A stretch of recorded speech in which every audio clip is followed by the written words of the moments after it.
वो बड़े बड़े वाले बब्बर शेर याद है, लेकिन इंडिया वाले। मोदी जी की ऐसी कृपा हुई कि बेचारे दहाड़ना तो भूल जाइए, मिमिया भी नहीं पा रहे हैं। आज बात करेंगे आईआईपी में भारी गिरावट की और इसका जीडीपी पर क्या प्रभाव होगा। फरवरी महीने का आईआईपी डेटा आया है, ग्रोथ रेट मात्र 2.9%। ये 6 महीने में सबसे कम ग्रोथ रेट है। IIP index of industrial production होता है, ये दिखाता है कि हमारी फैक्ट्रीज में कितना उत्पादन हो रहा है, कितना प्रोडक्शन हो रहा है। इस गिरावट के लिए सबसे बड़ा जिम्मेदार मैन्युफैक्चरिंग, माइनिंग और इलेक्ट्रिसिटी सेक्टर है। मैन्युफैक्चरिंग जो आईआईपी का लगभग 78% हिस्सा है, उसकी ग्रोथ महज 2.9% हुई है। इलेक्ट्रिसिटी प्रोडक्शन, बिजली उत्पादन में ग्रोथ मात्र 3.6% और माइनिंग में ग्रोथ मात्र 1.6%। ये सारी चीजें मैन्युफैक्चरिंग में फैक्ट्रीज में चाहिए होती हैं, इनकी ग्रोथ कम हो रही है, इसमें मंदी आ रही है, मतलब फैक्ट्रीज में माल कम बन रहा है। आईआईपी में गिरावट का मतलब है कि इसका सबसे बड़ा कुप्रभाव जीडीपी पे पड़ने वाला है। तो इस वैश्विक उथल पुथल पर क्या सरकार को कोई फर्क पड़ रहा है? सरकार क्या टैरिफ पर बोल रही है? बिल्कुल नहीं बोल रही है। और अगर फर्क पड़ता तो सरकार फैक्ट्री उत्पादन पर, इलेक्ट्रिसिटी जनरेशन पर, मैन्युफैक्चरिंग पर ध्यान देती।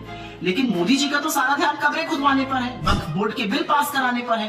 नहीं तो आप सवाल पूछने लगेगा, लेकिन क्या आप सवाल पूछने के लिए तैयार हैं? क्योंकि आईआईपी का कम होना, जीडीपी का कम होना महज नंबर नहीं है, ये आपकी आमदनी, आपकी आय, आपके रोजगार, आपके बच्चों के भविष्य को तय करेगा।